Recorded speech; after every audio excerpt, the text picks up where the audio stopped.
নমস্কার বন্ধুরা, ব্যস্ততার মাঝে অক্সিজেন ইউটিউব চ্যানেলের পক্ষ থেকে সকল দর্শক বন্ধুকে জানাই শ্যামা পূজা ও দীপাবলির শুভেচ্ছা। চলে এলাম আর একটা নতুন ভিডিও নিয়ে। আমরা বাড়িতে শীতকালে গাঁদা গাছ বসাই না এমন মানুষের সংখ্যা খুবই কম, কিন্তু সেই গাঁদা গাছ বসিয়ে কিভাবে সেটাকে বুশি বা ঝোপালো করা যায় সে সম্বন্ধে একটা সামান্য ধারণা দেবার জন্য আজ আমার এই ভিডিও করার প্রয়োজন হয়ে পড়েছে। আমি ভিডিওটা করছি এই কারণে যে গাঁদা গাছ বসানোর পর কী পদ্ধতি অবলম্বন করলে গাঁদা গাছকে ঝোপালো করা যাবে তারই একটা ধারণা। গাঁদা গাছ চন্দ্রমল্লিকার মতো অত যত্নের প্রয়োজন হয় না।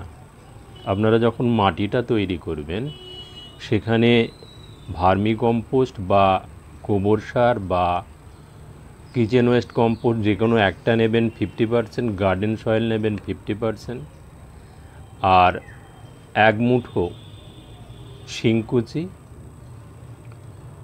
1 মুঠো পরিমাণ হাড় গুঁড়ো আর সামান্য নিমখোল মিশিয়ে নিয়ে ভালোভাবে মিশিয়ে নিয়ে তাতে আপনি গাঁদা গাছ বসিয়ে দিতে পারবেন। মাটিটা যদি আগে থেকে একটু তৈরি করে রাখেন তাহলে সুবিধে হবে।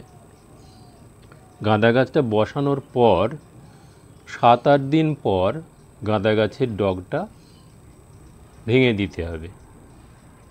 হাত দিয়ে হোক, কাঁচি দিয়ে হোক কেটে দেবেন। হাত দিয়ে কাটার ক্ষেত্রে সুবিধে হচ্ছে আপনার ডগটা ধরে একটুখানি ডান দিকে বা বাঁ দিকে হেলালেই সেটা পুট করে ভেঙে যাবে। এইভাবে গাঁদা গাছকে ঝোপালো করা যায়। দেখুন আমার কাছে একটা গাঁদা গাছ আছে 4 ইঞ্চি টবে বসানো। তবে আমি কিন্তু ইনকা গাঁদা বা নার্সারি থেকে আনা গাঁদা বলছি না, এটা 12 মাসি গাঁদার মতো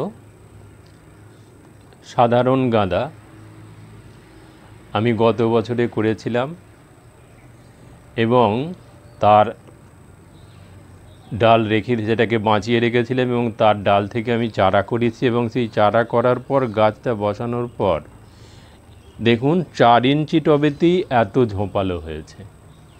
এটাকে এবার রিপোর্ট করতে হবে, বড় পটে দেবো, কিন্তু তার আগে মানে বড় পটে দেবার 2 দিন আগে আমি এটাকে আবার কিভাবে ড্যাপটা ভেঙে দিচ্ছি আপনি দেখুন। এই যে আপনারা দেখুন, এই যে ড্যাপ বেরিয়েছে দেখুন, এই যে এইখানটা ধরে এরম করে একটু চাপ দিলেই ভেঙে যাব। এতটা আমি বাদ দিয়ে দিলাম। প্রত্যেকটা ডগ থেকে যদি এইভাবে মানে হালকা ডগের অংশটা এইভাবে ভেঙে দিতে পারেন তাহলে সেখান থেকে আরও 2-3টে ড্যাপ বেরোবে আর তাহলেই গাছটা আরও ঝোপালো হয়ে উঠবে। আমি সাধারণত ইনকা গাঁদা বা অন্যান্য নামি দামি গাঁদা খুব একটা করি না, কারণ তা থেকে আমি বেশি ফুল পাই না।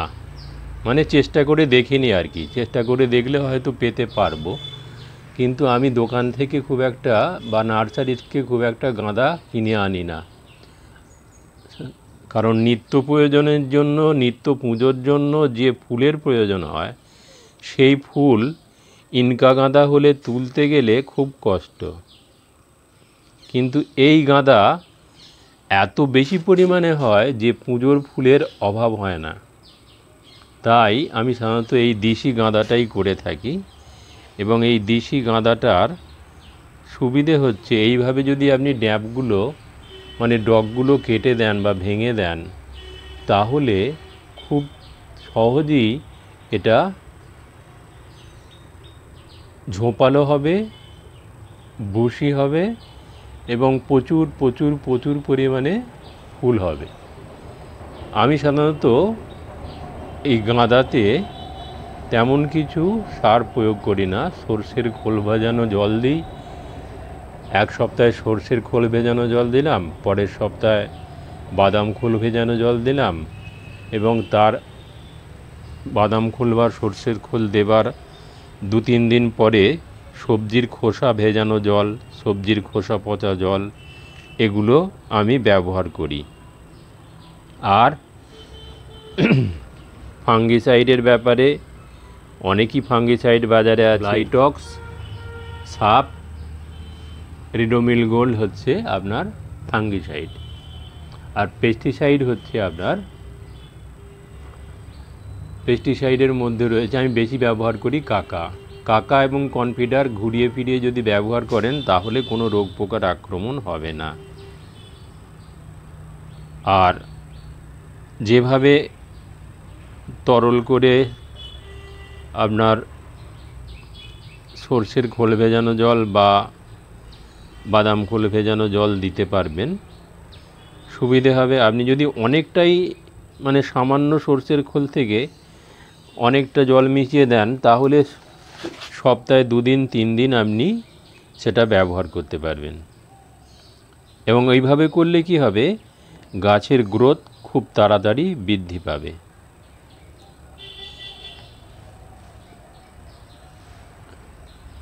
এই যে আমি প্রত্যেকটা ড্যাপ থেকে ভেঙে দিচ্ছি এইভাবে ভেঙে দেবার ফলে এখান থেকে আরও ব্রাঞ্চ হবে, এবং সেই ব্রাঞ্চ হবার পর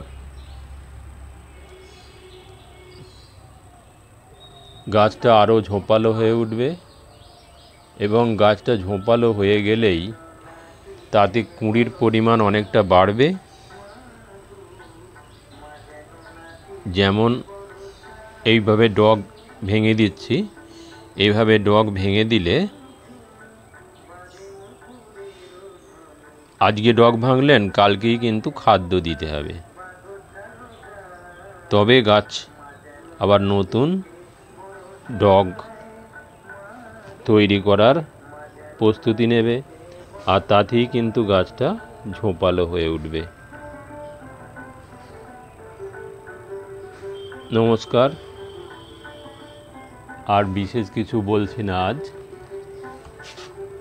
যদি ভিডিওটা উপকারে লাগে তাহলে আমি নিজেকে ধন্য মনে করব।